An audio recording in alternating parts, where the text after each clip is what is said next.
Ensinar as 5 vias de São Tomás de Aquino é quase sempre uma perda de tempo. Boa tarde, senhores. Hoje eu queria, antes da gente assistir ao vídeo do Benzoli, sei lá o nome daquele protestante que debateu com 30 católicos daqui a algumas horas, eu queria falar sobre esse assunto que já tem um tempinho que eu queria discutir isso. E antes de iniciar o tópico, para não escandalizar as pessoas, eu já quero dizer de antemão que sim, eu acredito que Deus possa ser provado filosoficamente, tá? Eu gosto das 5 vias, não é minha intenção aqui criticá-las qua argumento filosófico, mas sim argumentar que as pessoas que trazem as vias para discussões na internet geralmente não estão capacitadas para fazê-lo. Isso é um ponto. E o segundo ponto é que, ainda que estejam, elas não estão fazendo pela razão correta. E o terceiro ponto, as pessoas modernas não estão preparadas para lidar com esse tipo de argumento se elas não forem introduzidas ao arcabouço filosófico, metafísico que essas vias dependem, tá? Então, o que está acontecendo? Por que eu tive o interesse de gravar esse vídeo? Tem esse fenômeno na internet em que a filosofia, de maneira geral, e o tomismo especificamente, tem ganhado vozes e escopo. Tanto entre os cristãos quanto os ateus que querem refutar a via. Coloque aí no Google agora, no YouTube, digite refutando as 5 vias ou defendendo as 5 vias, você encontrará diversas e diversas pessoas. A coisa está tão estranha que até mesmo protestantes têm se utilizado do tomismo para argumentar sobre a existência de Deus contra ateus em podcasts famosos. Tá? Isso é ao meu ver, ainda que, óbvio, eu jamais direi que seja qualquer pessoa estudar São Tomás de Aquino seria algo ruim, não deixa de ser um pouco esquizofrênico um protestante se apossar da filosofia tomista e descartar todo o escopo católico que está ali, o arcabouço da filosofia de São Tomás de Aquino. Né? Tanto é que, se você for numa missa católica, e eu escutar um padre falar sobre a transubstanciação, o ato mais sublime nessa terra, é uma linguagem tomista. São Tomás de Aquino era, antes de um filósofo, ele era, na verdade, um teólogo. Tá? Então é impossível ler a Suma Teológica e não se embebedar, por assim dizer, com a doutrina católica. E tentar separar essas duas coisas, a filosofia tomista do catolicismo, é algo esquizofrênico. Então, isso aí é parte desse movimento que tem ganhado força na internet. Mas não somente esses casos estranhos de esquizofrenia, mas temos até entre os católicos pessoas completamente despreparadas para discutir o tema. Você vê jovens, com seus 20 e poucos anos, sem nenhuma experiência de vida, ainda morando com os pais, sabe? Tentando ir publicamente defender o catolicismo pela via filosófica, ou provar a existência de Deus pela via filosófica. Acontece que a filosofia ela é algo que exige sabedoria. Todo conhecimento humano passa primeiro pelos sentidos. Você não pode conhecer as coisas no quarto da sua mãe apenas lendo livro atrás de livro. É necessário experiência. Tá? E essa experiência o jovem não tem.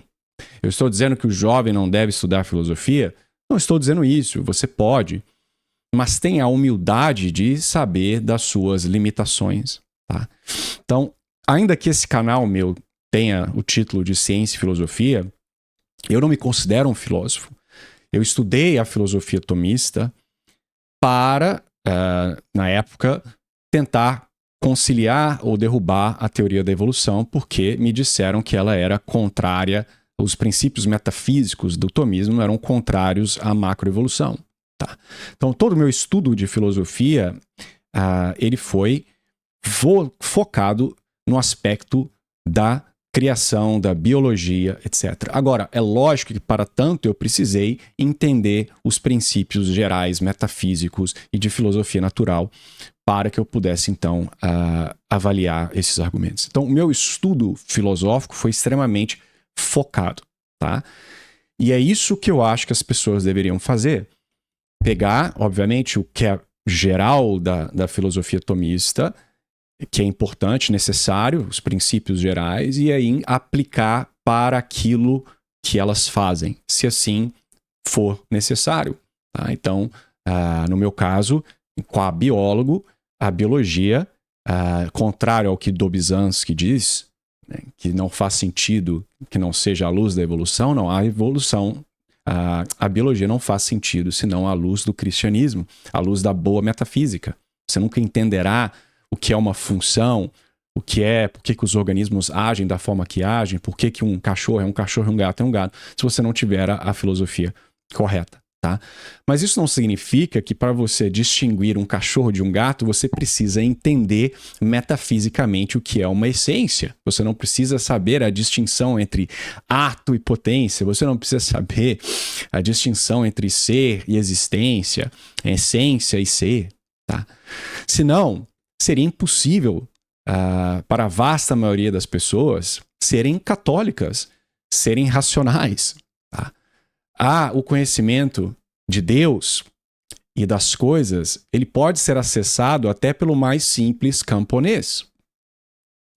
Mas nós vivemos, e eu acho que isso é a causa desse excesso de zelo aí, de preocupação em querer racionalmente defender a fé com filosofia, ao invés de falar sobre Bíblia ou falar sobre a experiência pessoal de conversão, o que é que seja, porque nós vivemos em um mundo em que a religião é a religião de Prometeu, é a religião humana, né?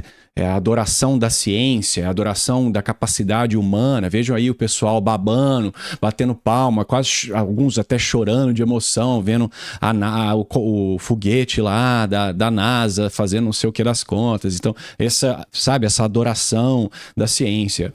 Então, as pessoas se sentem nessa necessidade de querer racionalizar, por assim dizer, algo que muitas vezes depende da fé. A fé, ela é uma virtude teologal. Ela não é alcançada pelo seu esforço de leitura. Tá? E o indivíduo que não tem fé, o indivíduo que não está em estado de graça, o indivíduo que não tem uma vida espiritual minimamente boa, ele continuará um analfabeto funcional na questão das questões filosóficas e assim por diante. Então é o que eu sempre digo quando pessoas jovens entram em contato comigo, como é que eu estudo filosofia? Me dê o livro tal, como é que eu aprendo tal. A primeira coisa que eu pergunto é, você tem uma vida espiritual ativa? Você está frequentando os sacramentos? Você reza? Você lê os santos? Você entende a doutrina católica? São Tomás de Aquino mesmo disse que quando ele teve uma visão contemplativa, né, que alguns disseram, inclusive, que o viram flutuando, que a doutrina que ele escreveu, tudo aquilo que ele escreveu era como palha. Tá? Então, esse é o problema da modernidade. Você tem esses indivíduos pouco preparados que estão muitas vezes discutindo, não para trazer a verdade às pessoas, mas para se mostrarem eruditos, para ganharem debates, para mostrarem ao mundo que eles são indivíduos intelectuais, racionais, que a fé cristã ela é racional, que ela tem argumentos filosóficos, etc. Isso não está errado, a fé católica ela é racional, tá?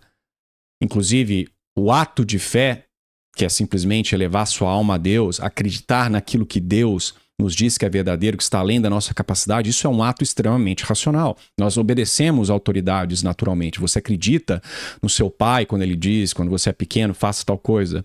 Ou você acredita no médico quando ele te diz, olha, eu acho que você tem que ter esse ou esse tratamento, passar por essa e essa cirurgia. Você não faz um escrutínio de todos os diplomas do cara vai lá observar 12 cirurgias do cara antes de ser operado. É óbvio que você vai fazer o mínimo ali, né, de pesquisa, vai procurar boas referências, etc.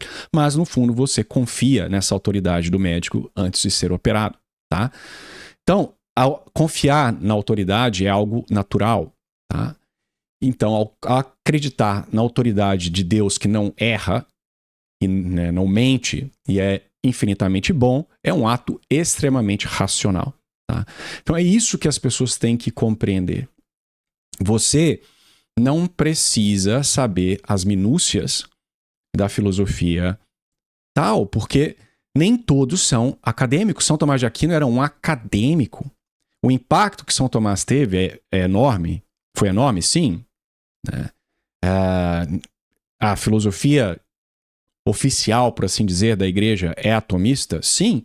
Mas aquilo está, de certa forma, mais contido no meio acadêmico. Eu ouso dizer que o impacto de São Tomás é impossível de mensurar, mas que do ponto de vista prático, para o cidadão comum, um livro como São Francisco de Sales, lá, Filoteia, ou um livro de Santa Teresa do Menino Jesus, é muito mais impactante. Porque a vasta maioria das pessoas não são acadêmicas. A vasta maioria das pessoas são simples, são pessoas que estão trabalhando, não tem tempo para entrar em questões extremamente abstratas. E ainda que o seu youtuber favorito vai dizer, São Tomás fala que a primeira via ela é mais óbvia aos sentidos, aí vai falar do movimento, aí tem que explicar que o movimento não é bem movimento, porque hoje em dia a palavra movimento não significa mais movimento, e assim por diante, sabe? Eu ouso dizer que quase ninguém se converte por causa das 5 vias. Tá? A vasta maioria das pessoas vai se converter pelo sangue de Cristo. Sempre será por isso, mas pelo exemplo de um católico, pela virtude de um católico, pela história dos mártires, pela história dos santos. Quem converteu mais pessoas? Os escritos de São Tomás ou São Francisco de Sales, São Francisco Xavier, indo lá, pregando para os povos? Então, essa secularização do catolicismo, tentar transformar o catolicismo nessa discussão acadêmica apenas, né, evitar parecer muito emotivo, evitar falar demais de Nosso Senhor Jesus Cristo, não ofender protestantes, não ofenderem ateus, manter aquela discussão a nível abstrato, isso é dialogar com o inimigo. É preferível que se fale sobre Cristo e que pareça um idiota sentimentalista diante dos homens do que tentar fazer o que nós chamamos aqui no inglês, que não tem uma tradução boa, que é o compromising. Né? Que é dar um pouquinho a mão para lá e para cá. Tá? Então, quando forem falar de filosofia, sempre coloquem essa filosofia dentro desse âmago mais importante que é o catolicismo. Quando forem falar de São Tomás de Aquino, enfatizem o fato de que ele era, antes de mais nada, um padre dominicano. Para ele, o mais importante era a doutrina católica, que o mais importante era a contemplação do divino, tá? E isso falta, porque as discussões, como eu disse, passaram a ser simplesmente abstratas. Então, hoje em dia, eu acredito que o exemplo, você se colocar aí no mundo, professar a sua fé dentro do seu escopo de trabalho, o que é que seja, dentro das habilidades que Deus te deu, é muito mais impactante do que discorrer por 40 minutos sobre argumentos filosóficos que ninguém entende. Tá? Você achar que em 15 minutos, em um debate 1 versus 30, você vai ser capaz de se fazer entender ao explicar a via de São Tomás de Aquino, sendo que as pessoas sequer entendem os conceitos metafísicos que informam essa via, é uma completa tolice. Aí eu me pergunto, você está fazendo isso para realmente converter almas ou porque você quer mostrar esse ar intelectual? E o mesmo vale para os que tentam refutar as 5 vias. Né? Não são capacitados sequer entendem do que estão falando, mas se propõem a refutar todo esse arcabouço filosófico, tá? Então, era esse o vídeo que eu queria gravar. Tudo que está contido ali na Suma Teológica, você encontrará de uma forma ou de outra nos escritos dos santos, ainda que não de uma forma acadêmica e escrito com essa coerência escolástica. Tá? Então, os mesmos mistérios serão encontrados nos livros mais populares. Tá? E eu admiro mais esses livros que tentam fazer tópicos difíceis serem palatáveis para aqueles mais simples. O exemplo clássico é o Filoteia. São Francisco de Sales era um monstro do ponto de vista intelectual, mas qualquer pessoa consegue ler o Filoteia, ao ponto de que o rei da Inglaterra, na época, quando apresentado, era um anglicano apresentado ao livro Filoteia, Uma Vida Devota, ele falou para os seus padres anglicanos, os pastores anglicanos, por que nós não temos livros como estes, né? Acho que foi James I, ou um desses aí. Tá? Então, você encontrará essas verdades lá enunciadas. Tá? E o camponês, a mãe de São João Bosco, ela praticava o tomismo simplesmente vivendo a vida católica, observando a realidade pela luz da graça e da fé. Então não é necessário que a pessoa entenda o que é o ato de ser, os graus de ser, ou a quinta via, para observar um pássaro voando e concluir que toda aquela teleologia, todo aquele propósito exige um Deus inteligente por trás. Não é necessário uma compreensão da metafísica do ser para perceber que uma lesma está abaixo do que um cachorro nessa mesma escala, ainda que não se nomeie, não se explicitamente mencione uma escala de ser. Então, é necessário que as pessoas também tenham uma certa compreensão das suas próprias limitações. Nós vivemos em um mundo que tenta convencer a todos que cada pessoa na Terra é um potencial acadêmico. Hoje nós temos 1 milhão de pessoas incapacitadas que têm doutorado. Os ateus diriam que eu sou uma delas, por exemplo. Nós temos quase todo mundo. Você tem aí pessoas, sei lá, um lixeiro. Não que eu não estou criticando a profissão de lixeiro, tá? Eu acho ela mais digna do que a de alguns acadêmicos, inclusive. Mas você tem um lixeiro semi-analfabeto que fez um mestrado online e etc. Tá? Então você tem essa necessidade sendo imposta às pessoas de que todo mundo tem que ser acadêmico. Então as pessoas ficam desesperadas para tentar justificar a sua fé dessa forma acadêmica. Tá? Mas não tema. Deus informa, ele capacita as pessoas de acordo com as suas limitações. E para entrar no céu não é necessário ser um acadêmico. Pelo contrário, acho que o céu está mais repleto de acadêmicos do que o céu.